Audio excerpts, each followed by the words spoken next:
Joining the Home Builders Association of Michigan, Dawn spent 10 years working in the Michigan legislature, starting as an intern for state senator and ending her time as a legislative director for a state representative. We welcome both of you to the Economic Club of Traverse City and are eager to hear your commentary about today's home building landscape. So with that, I'll turn it over to Bob and then Dawn. Thank you. Go ahead, Bob. Thank you, Kathy. We're happy to be here. And actually, I'm going to turn this right over to Dawn. She's the big gun that is going to handle most of this. But Bob's going to fill in on the local flavor. That's why we work so well together. So thank you so much for having us today, as it couldn't be a more timely conversation with what is taking place in not only the housing industry across the state, but at the state capitol in Lansing. And I'm going to touch on that a little bit as well. Today, Bob and I want to talk about, the 3 barriers to housing at the moment. And, before we get started on that, once I figure out how to advance my slides, I was doing so well. Hold on. Technical difficulties, please. Shouldn't I just, let me try, nope. Okay, because I'm so tech savvy, Chris, and you are on this call, I've never had a problem. There we go. I'm pushing the wrong button. Trust me, I lobby better than I do technology. So topics of discussion for today are going to be, I don't think we can fully have the conversation until we understand kind of the foundation of housing and the history of building permits, because that really shows the stark contrast to where we are today. We're going to talk a little bit about the economic impact housing has around the state, and then kind of wrap up with the 3 barriers, which include material cost, workforce, and regulations. So as we look at the permit history, if you look at 2005, there were 54,721 single family permits pulled in the state of Michigan. And I'm only going to really touch on 4 numbers. So 2005 is the big one. And then you look at 2007, we dropped to 15,000. And then you look at 2009, we dropped to, just a little bit over 6,000 single family permits being pulled in the state of Michigan. And then the 4th number I want to leave you with is the prediction for 2021. We are predicting 16,017 single family homes single family permits to be pulled. And as of the February year-to-date numbers, so far 2,296 single family permits have been pulled in the state. March's numbers should be out today. I was going to update the slide, but when I went on the Census Bureau, they did not have that data yet. So stay tuned. The impact that residential construction has is pretty bold for being what I would consider an organization or an industry of really small business. So if you look at those 2005 single family permits that were pulled, the 54,721, we were a $9.9 billion industry in income, which contributed $3.3 billion in taxes to state and local governments. And those building permits created 153,541 jobs in the state. Those same single family permits, when you look at the bump they have in the next year, there's always a carryover. So we're not like a one and done industry. So in 2006, those same permits were a $1.9 billion in income, $1.1 billion in taxes to state and local governments, and created 31,221 jobs. So we are a huge economic driver when times are doing well. As you look at the 2007 numbers, where we had 15,000 single family permits, you'll see that number dropped substantially to 2.3 billion in income, only $786 million in taxes to state and local governments, and we only created 30,000 jobs. So you can see that when we're doing well, we are doing really, really well. And when we are doing, not so well, we're doing not so well. And that has a huge impact on the industry. And when We were having the conversation on road funding under Governor Snyder's administration. I would reveal these numbers and say, boy, I wish you had that income coming in road or in home construction, because it would help fund the roads. And I don't know if they appreciated that comment or not, but it is a point to make in terms of what we do donate to the economy, of which, when you may or may not remember, when the pandemic began last year, our industry was deemed non-essential. That meant we were not building and starting new home construction in our prime peak season of March, April, and May. And while I am a love and avid gardener in my own backyard, I would say to members of the Appropriations Committee, while I appreciate, those individuals who want to buy their seed packets and go to greenhouses, it's not going to fill your appropriations hole like residential construction will. As we look at the barrier in terms of cost of materials, I'm going to do some high level stuff, and then I know Bob has included some slides that touch on this a little bit more directly. But in the last year, lumber has increased the cost of a new home by at least $16,000 in the state of Michigan, and that's probably on the low end. OSB has gone from $9 a sheet to about $50 a sheet. And Weyerhaeuser may run out of the resin that is needed to make OSB in the very near future, which would make that demand even more. If you're looking at siding, 2 of the largest suppliers in vinyl siding just discontinued their 15 most popular colors this month.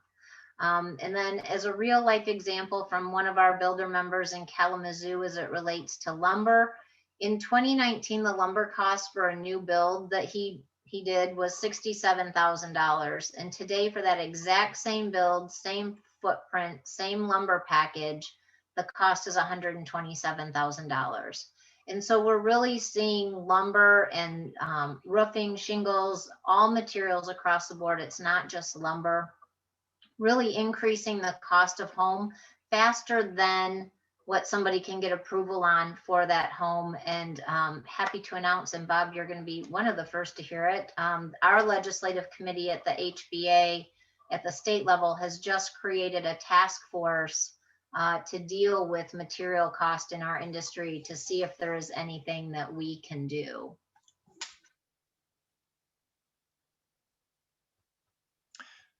So the chart that you're looking at here talks strictly about lumber. Lumber is one of the major pieces of our cost centers for our industry.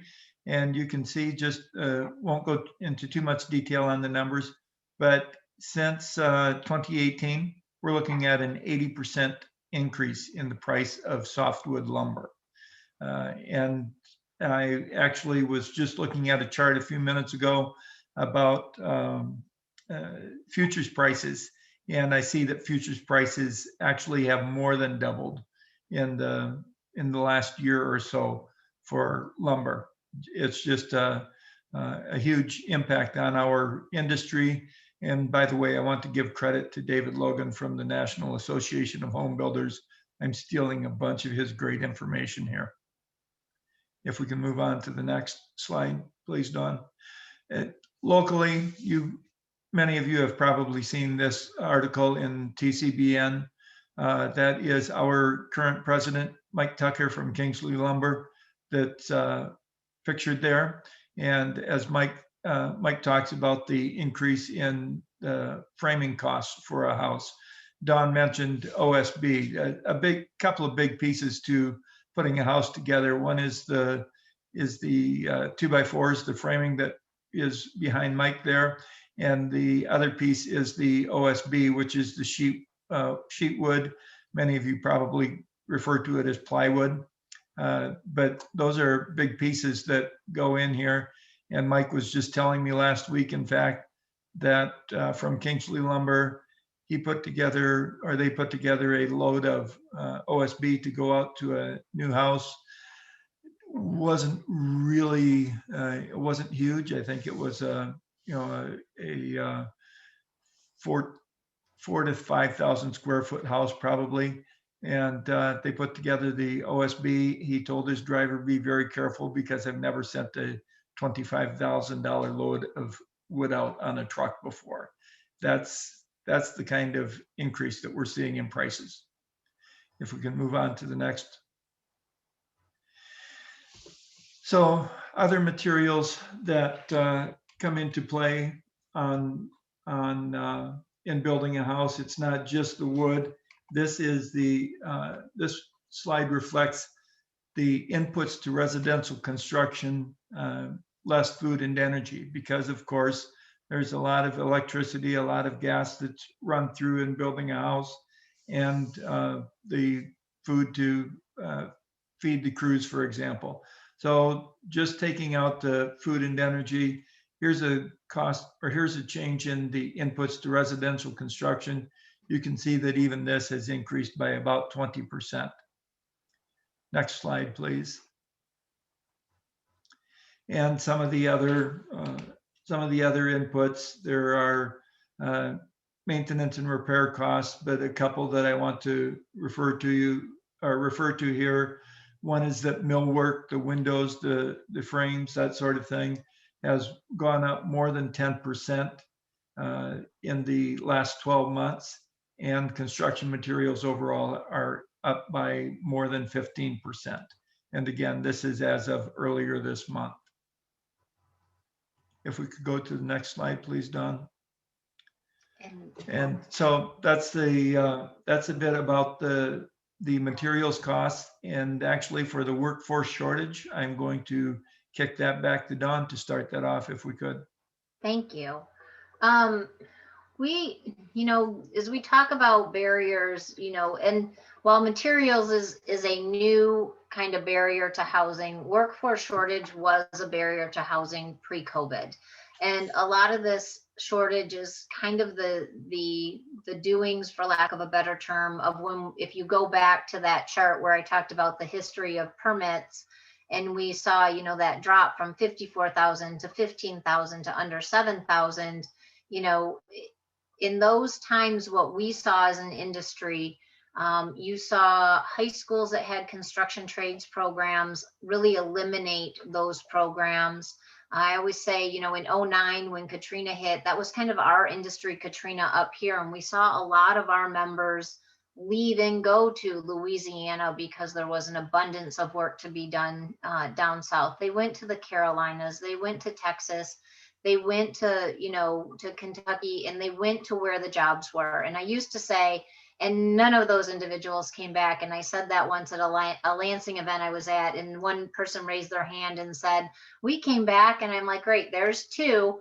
But keep in mind, when I started at the Home Builders in '96, we had 36 local associations and roughly 12,000 members. You look at today, we have about 22 local associations and roughly around 5,000 members. So our industry, even in terms of our membership, has taken a hit too, reflecting those individuals that left to where the work was. And so as we look at kind of the workforce shortage, that was a pre-pandemic problem as well. I will say we're very encouraged as we work with high schools. We're very engaged, and I'll go into this as we look at some of the future slides, but with construction trades programs, and school counselors in particular really want our members engaged at a lower level within their K through 12 system. So these are just some numbers that the state of Michigan provided me. In 2019, there were roughly, actually, I think this number is actually 2020, is 126,880 individuals employed in the following trades. And I'm not going to read through them all because you all can read and I'll give you time, but you'll see carpenters, you'll see some of the biggest kind of impactors in the industry. So carpentry is a huge one within our industry and a great demand for. Even at that number, we still will hear from our members that they see a lack of carpenters and finished carpenters. If you look at electricians, 22,380, a huge part because every house has electrical, right? And then as you look at plumbers and pipe fitters, 12,000. So we look at these, the helpers, you look at all of this, and what that all means, is, as I said before, we are a group of small businesses, yet we employ many individuals across the state. And so a lot of times when I talk to legislators on issues, they think of us as strictly builders and hammer swingers, or whatever you would like to refer to us as, nail pounders. But we're also small business owners and companies that employ a lot of individuals around the state. Again, going back to that economic impact that we have as an industry. And they're not, not only do we employ a lot, they are actually very good paying careers. And so those individual trades that we just quickly ran through, have at the 10th percentile, an hour wage of $9.88 in excavating, to, as you go into the 90th percentile, $78.25 an hour in construction management. And the median wage range between the low and kind of high is helpers make over $13 an hour and construction managers make, over $46 an hour. The good, I don't know if it's good news, but when I'm talking to students, one of the great advantages to getting into the trades is many times there is not a degree that is required. There may be certification or apprenticeship, but you're not going to accumulate a 4-year college debt or 5-year college debt to go into the trades. Now, that being said, if you're going to be a construction manager, you do need a form of higher education. But to go in on most levels, except for what I would say plumbing, electrical, those have apprenticeship things attached to them and a little bit more. But most opportunities to come in, there are very few barriers to actually entering the residential construction industry. So what are we doing as a state association to solve the workforce shortage? And in 2016, the HBA Michigan, as Kathleen mentioned, formed the Skill to Build Michigan Foundation, which I have the great pleasure to oversee as the executive director. And we basically have 3 goals within that organization, and it's to cultivate, educate, and recruit. So while we do not train specifically, although I will say one day there will be the Dawn Crandall School of Construction in Glitter, we will train, but right now we cultivate, educate, and recruit. So how do we achieve these goals? March is Reading Month. It's an amazing program that just about every legislator in the Michigan House and Senate, and even at the congressional level, take place with. We had an executive officer back in the 90s out of Midland. Her name was Connie Valier. She wrote a book called Billy the Builder Bear Builds a House. Bright colors, small words, it's perfect. We raised the funds through Skill to Build Michigan for last year to print and distribute 20,000 of those books to students within grades K through 3. We partnered with the Michigan Association of School Counselors. They have been, as I mentioned earlier, an amazing partnership for us. They really are changing their view on what a student's future looks like. I've gone in and spoken at their Capitol Day. They sometimes scratch their head because I would always come in as the political affairs director and they'd wonder what the connect was. But when you think about it, school counselors really do know who their kids are and what their aptitude is. And so I always say, you know who my members' future employees have the potential to be. Well, then, as you know, on March 13th, kind of the world came to an end with COVID. I was actually up north in Boyne reading to a group of K through 3rd graders, and it was kind of my last day of normalcy. And we obviously have quite a few books left, but we had Republicans and Democrats, representatives and state senators. I even had one member in the state Senate in leadership, who I'm not going to name, dressed up as Billy the Builder Bear to read to kids in his school district. So we had great involvement. We're hoping that next March, hopefully the pandemic will be more in control and kids will be back in school and we can reinstitute that program again, because it really is a great way to cultivate that younger generation, to get them exposed to what building looks like. This year, we're kicking off a new program in October. For October is Careers in Construction Month. We are working on raising the funds for an activity book. Hopefully the goal would be to, again, get 20,000 books into the hands of 4th through 6th graders. And this will be a Billy the Builder Bear activity book. We're going to continue that theme through. And it's more word searches. There's a little tape measure to measure some things. It's really a little bit kind of that next level. And then we also work with, career quests. As we look at the education side, we present to CTE programs. We've partnered with the Michigan Construction Teachers Association. If it works with our schedule and that we do not have a statewide board meeting taking place, they are always very gracious in giving me time on their agenda to present at their annual meeting of the Michigan Construction Teachers in February, and having that conversation of how can we partner more. We participate, and our members participate in job fairs and career quests, which hits your middle and high school. We have created a guidebook for students and general population that gives the updated data on what those skills are, what their soft skills or hard skills may be needed to have. And we've recently applied to the Michigan Department of Education to have an HBA recognized certification taught within construction trades programs. So what does that mean for us? It hasn't been rolled out officially to schools, although informally, I just had a conference call on it earlier this week. We have 5 schools that are interested in teaching to our certification of what that would look like. We've tried to not really stress construction trades teachers. This will go into place for the 2021-2022 school year. And the first round of certifications will be granted based on those students' ability to complete what we are looking for in May or early June of 2022. And it will be a renewable certification. So they will have to do some continuing education with us to then renew their certification. And I believe we set a 5-year time frame. So we're very excited about that as well. And when we look at recruiting, we have partnered with the Michigan Department of Corrections as a vocational village program. It is an amazing program to tour. There's 3 of them in the state right now, I believe. One is in Ionia at Hanlon, one is in Jackson, and then they've started one also in the women's facility.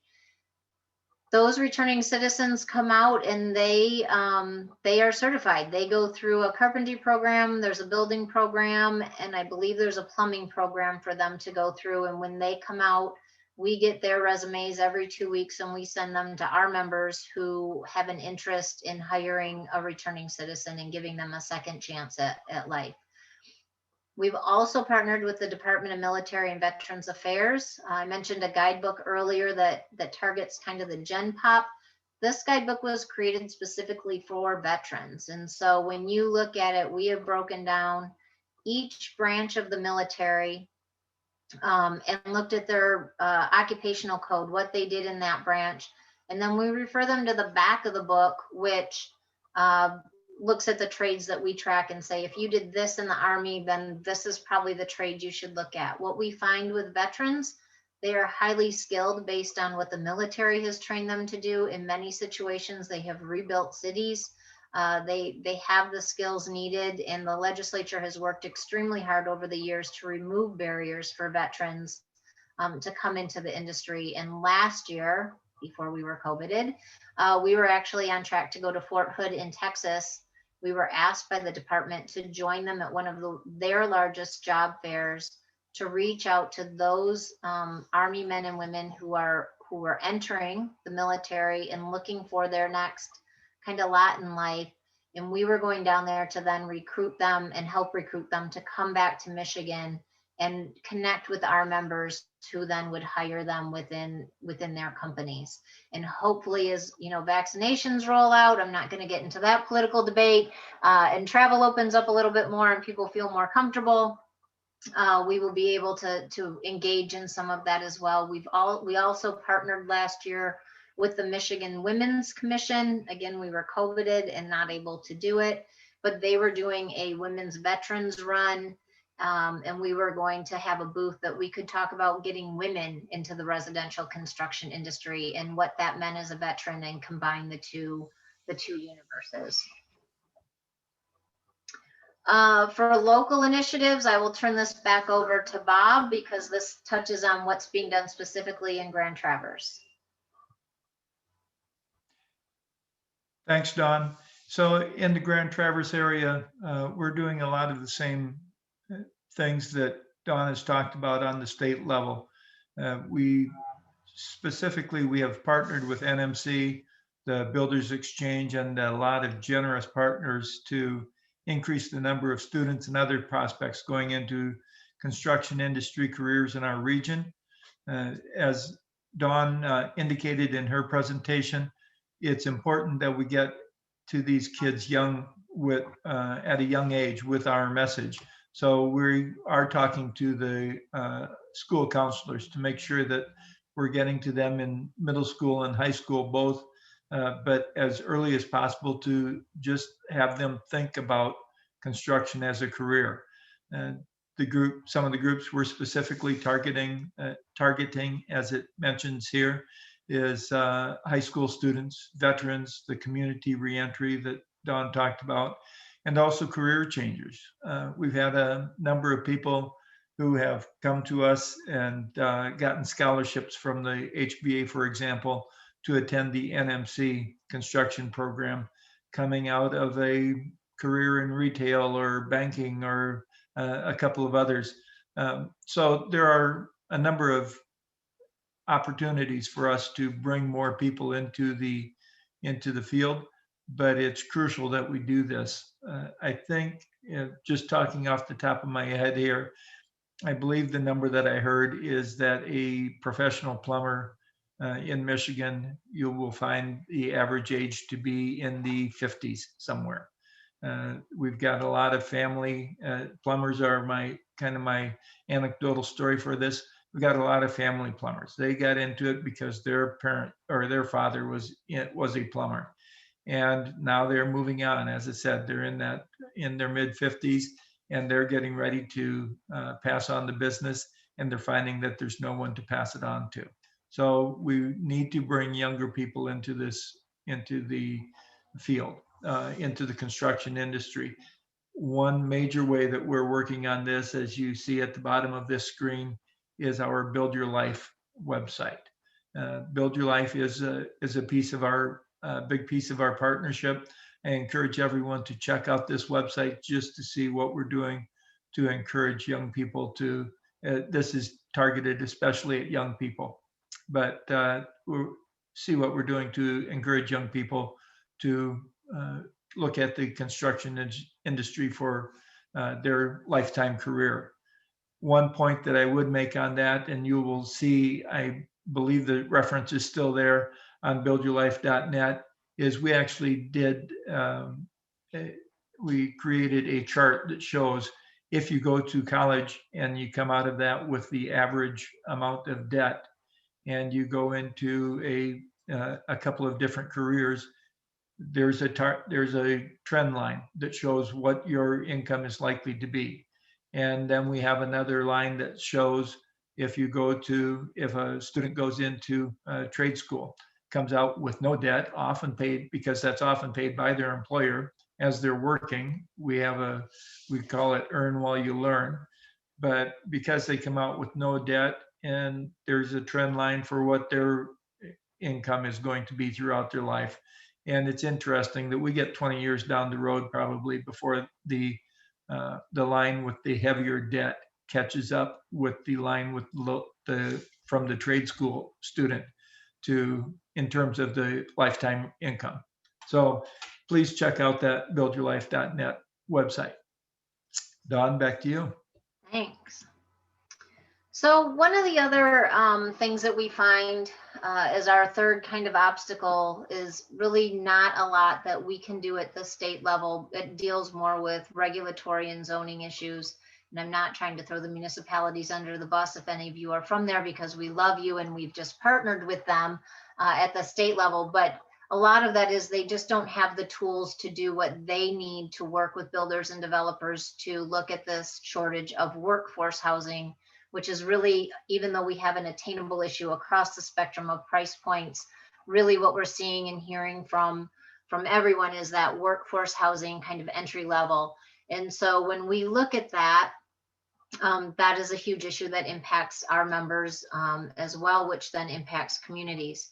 So I want to kind of end and wrap this all up with what we're doing at the state level. And I mentioned before, you know, it's a great time right now in the Michigan legislature. Last Thursday, a group of bipartisan, bicameral legislators came together and joined our Housing Michigan Coalition, which is really focused on housing a talented workforce. And so we unveiled an amazing agenda. And just to give you a little bit of idea, our executive committee is made up of myself representing builders and developers, Housing North, which many of you are probably familiar with up in the northern region, the Michigan Municipal League, and the Grand Rapids Chamber. I mentioned that I started in the home builders in 1996. I worked in the legislature prior. I have never seen, especially at an executive committee level, but then at the full coalition level, a group of so many diverse organizations coming together and speaking with one voice on an issue that talks about housing Michigan's workforce. And so I'm very honored, and I am very excited to work with these group of very talented individuals and legislators, which we'll get into in a little bit. But this is, while not a full list, this shows you kind of who around the state has also joined into our coalition. So you see the Petoskey Chamber, you know, we've got CEDAM, we've got the Michigan Association of Counties, the city of Traverse City, Traverse Connect. You've got all these very diverse groups, Goodwill, the disability group, that have all come together speaking with one voice. And I've never seen that happen before. Usually what I see happen in a coalition is we all come together, we all load up this giant Christmas tree with all these pretty lights and all these gorgeous ornaments. Somebody goes and plugs it in, and the whole thing like blows every socket in your house and tips over from the weight. Part of this coalition's goal was, if you're going to join the coalition, you have to either agree to support what we are going to attempt to move through the legislature, or you have to remain neutral. And we did that for a couple of reasons. We reached out to a lot of the stakeholders and said, what would you like to see, you know, as we tackle this enormous issue across the state? And what we did then was we looked back and said, okay, everybody now rate all these ideas. Are you supportive? Do you need more information? Are you neutral? Do you oppose? You know, where do you fall? And what we did was we took out any of the issues that were going to cause major controversy. Then what we did was we looked at, and I'll get to this in a minute, but we really were very thoughtful in choosing our co-sponsors in the House and Senate. And I'll get into that in a minute. But I want to show you, this is specifically for Northern Michigan. Ooh, now my thing is going absolutely crazy. Crap. Hold please, my technical issues again. Oh, let me, hold on, I'm so close, is to look at Northern Michigan numbers. You know, I mentioned we're only going to build roughly 16,000 single family homes this year. If you look at what Northern Michigan put together, and Housing North put this and shared this with us, you know, you look at by county, your rental is blue, your orange is ownership, and you look at what that demand is in those 10 counties is almost what we are going to build as a state this year.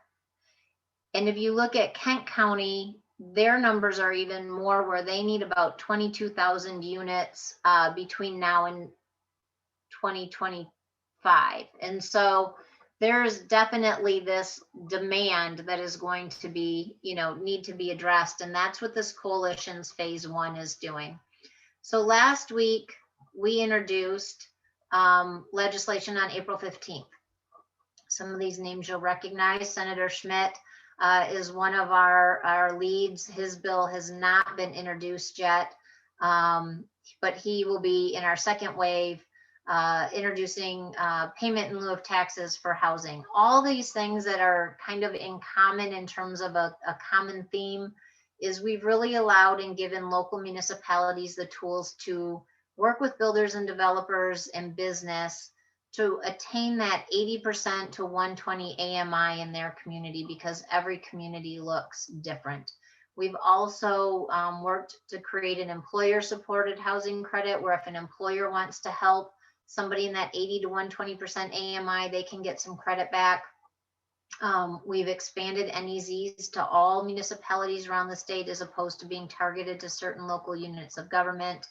And so we're very excited with everything that has come on board.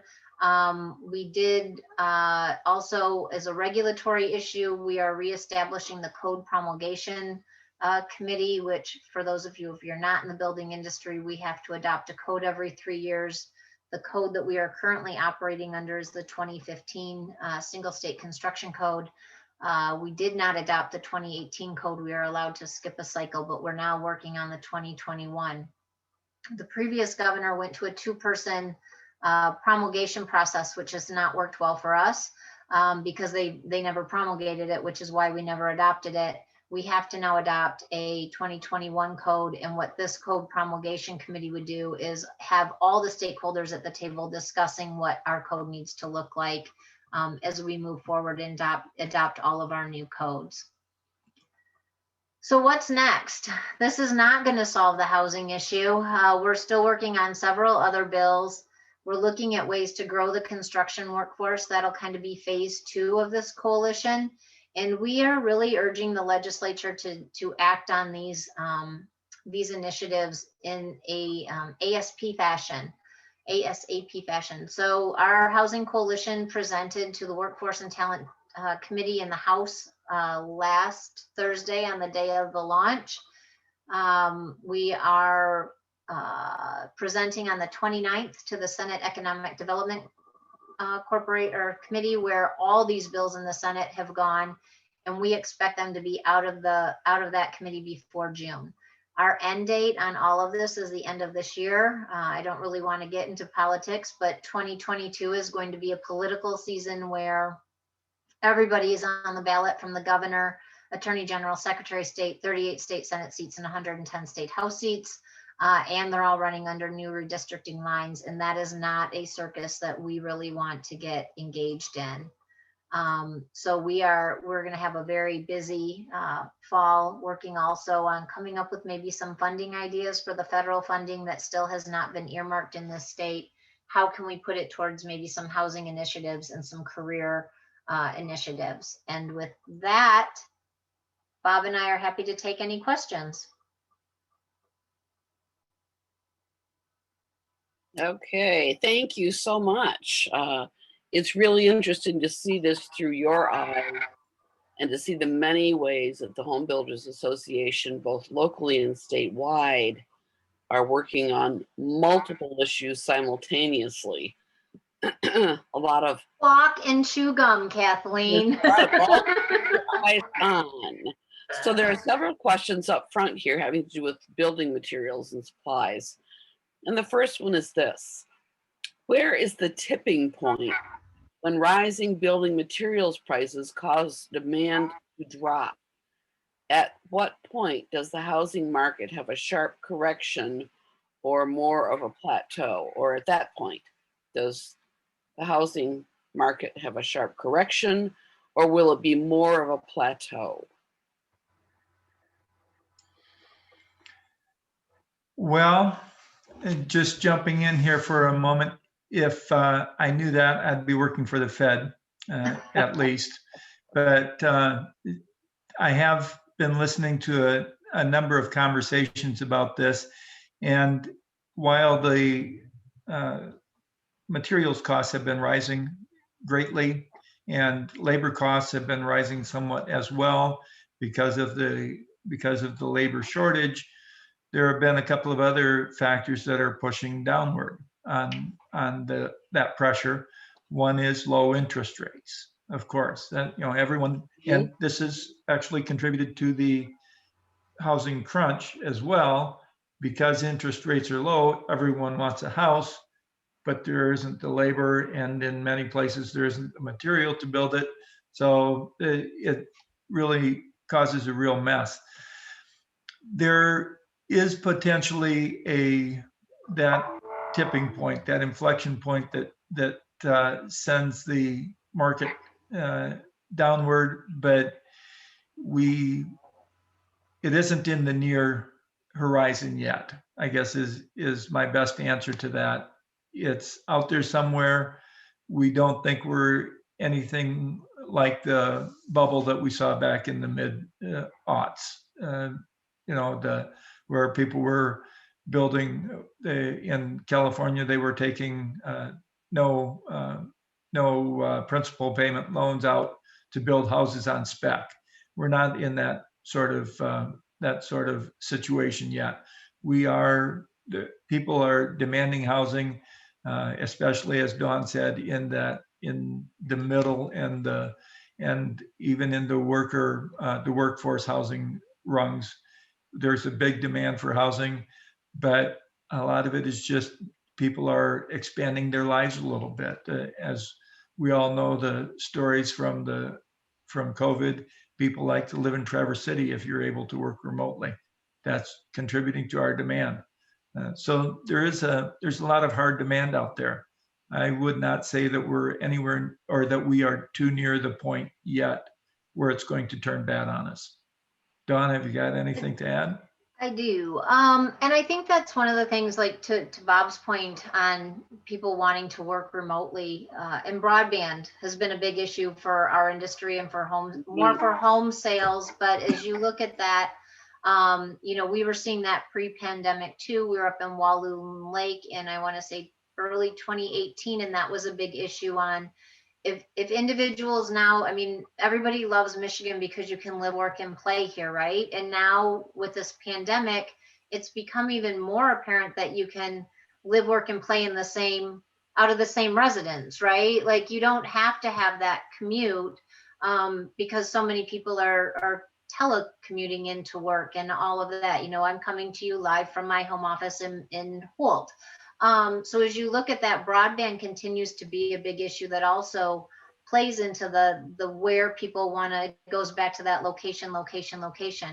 Now, one of the things that will come into play, and we had a very robust conversation on this morning with our legislative committee, is as builders are pricing with a customer and lumber continues or material prices continue to increase before their home loans are approved, a lot of times that loan jump or that final cost will jump $30,000, $40,000, $50,000. If the appraisals don't keep up with that, that's also going to become an issue on where kind of the industry goes. So I think there are pockets that may see, and unfortunately, I think it's going to hit that workforce housing a little bit more in terms of attainability. And I don't really like the word affordability, but I'm going to use it to paint a picture. That's really the segment that's going to be hurt the most in all of this, because they don't necessarily have an extra $50,000 to put into their new home because they don't, because they don't. That's that workforce. And what we're hearing from businesses, which is why I'm so happy that we've got chambers engaged in our coalition, is they're looking at it from a perspective of they can't get employees because the employee can't find housing, and nobody wants to drive 45 minutes each way. And so this is really the perfect time to have this conversation, because it is impacting kind of all the players at the table. Mm-hmm. Absolutely. There is no elasticity with folks who are at the low end of the spectrum there. Okay, another related question. Is the lumber supply being hurt by Canadian tariffs?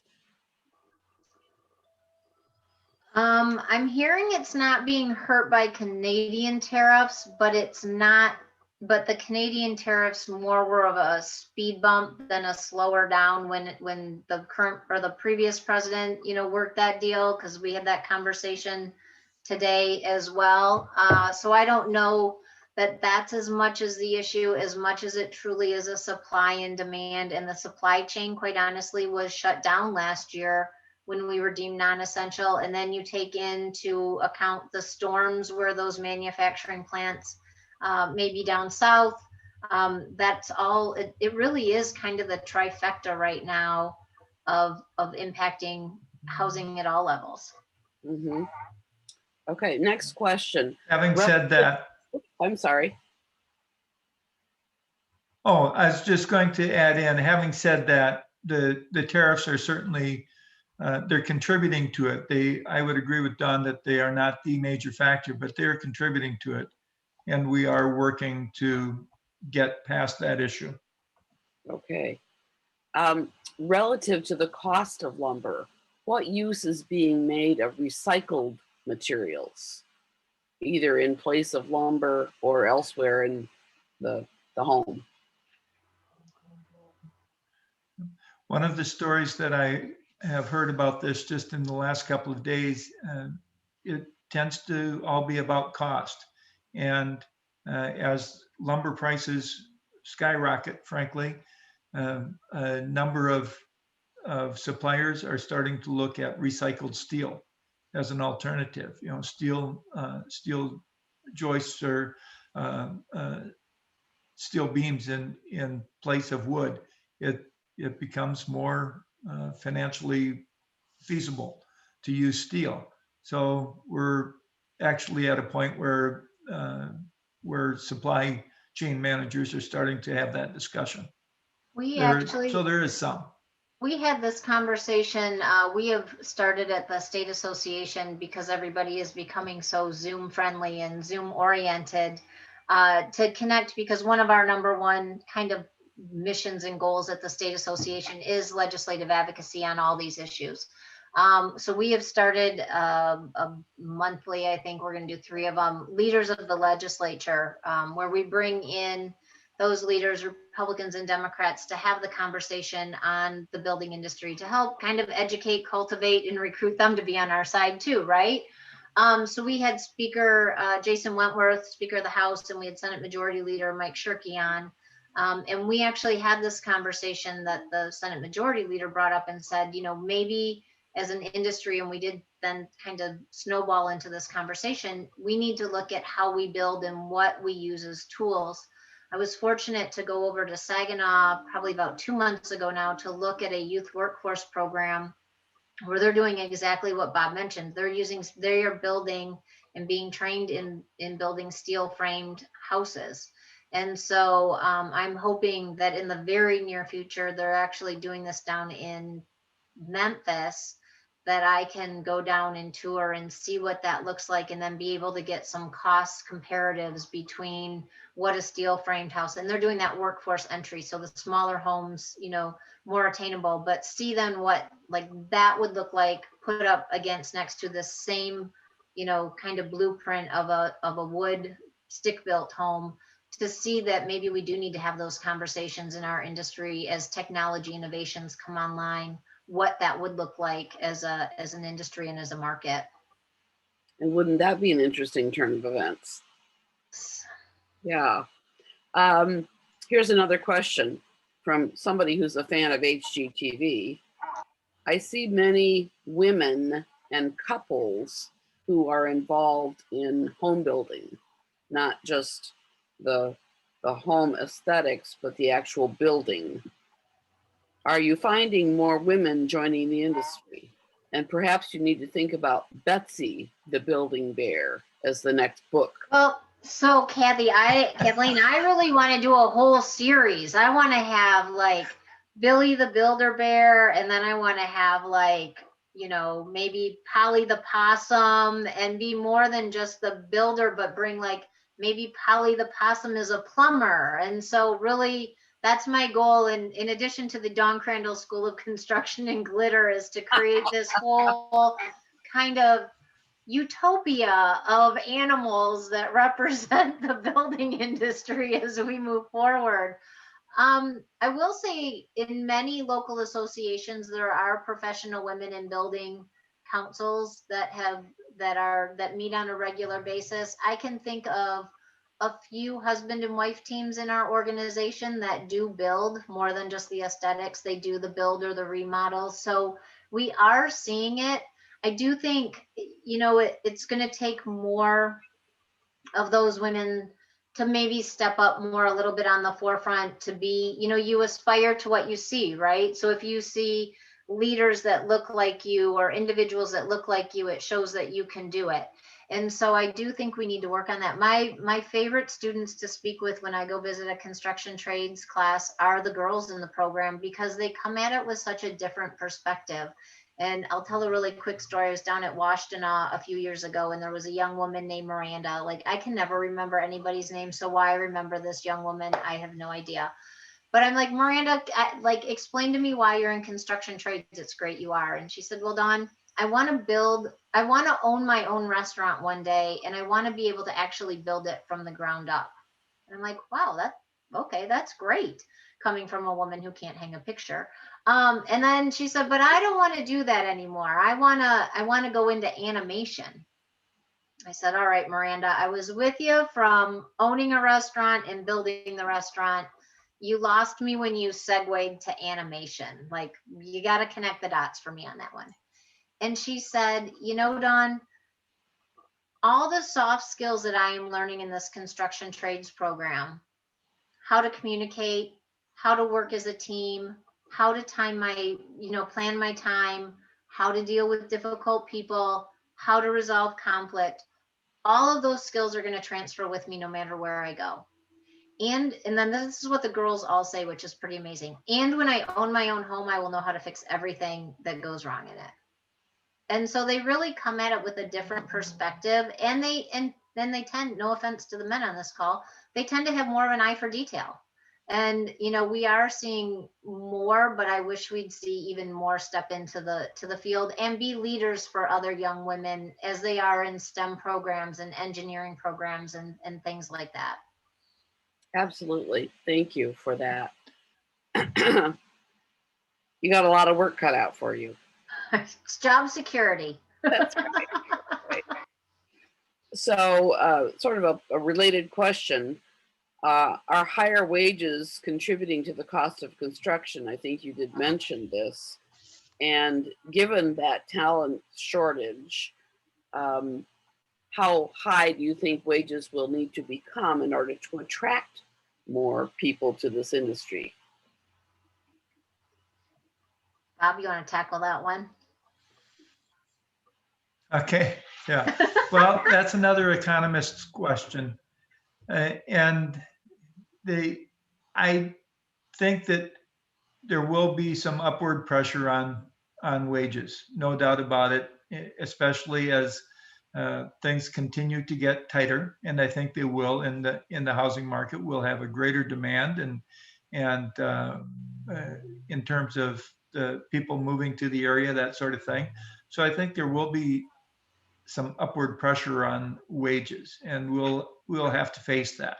I'm not going to put a number on what I think that will be, but I think we can relieve a lot of that pressure or prevent a lot of that pressure simply by having the availability, the ability for students to come for young people, as in particular, to come into the industry, as they're encouraged to do this, as they learn that there is a good living to be made out there as an electrician or a plumber or a carpenter. That's going to help. And I support that, not because it keeps wages down, because I don't think it will that much. I just support it because it's a great career for young people. Well, and on two final points on that, Bob mentioned earlier the average age of a plumber was, I think you mentioned 57. We see the same thing statewide with our membership. We truly are a baby boomer organization. And as much as I love my more experienced members in the industry, to Bob's point, if we're going to engage that younger next generation, we also have to, within our industry, engage that younger member to be the face of the organization, and so that student can see what their future looks like, as opposed to, one of my more experienced members who may be on the tail end of their career going in and, being that face. We need younger people. And then back on the wage issue, one of the things we heard a lot during the pandemic, when federal stimulus money was coming out and the extra unemployment insurance money, was it was very tough to even get our crews or our members' crews back on a job site, because they were making about the same amount through federal stimulus and unemployment funds. And so that certainly did not help for those crews that did go. I mean, it helped crews who went back personally because they could increase and ask for a little bit more.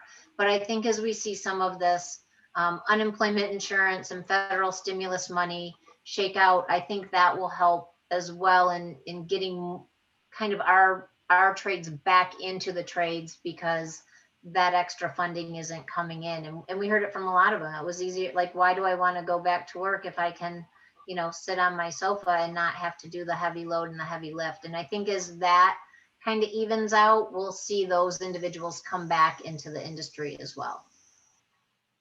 Great. Thank you so much. Well, Bob and Don, we really appreciate everything that we've learned from you today. Your insight, your expertise, and your perspective have been great and so timely. So thank you again for joining us today. And members, thank you for tuning in and for being here today. So I'll say farewell until May 21st, when our speaker will be Benjamin Marantet from the Traverse City Clerk's Office. So mark your calendars and have a great weekend. Thank you so much for having us. Thanks again.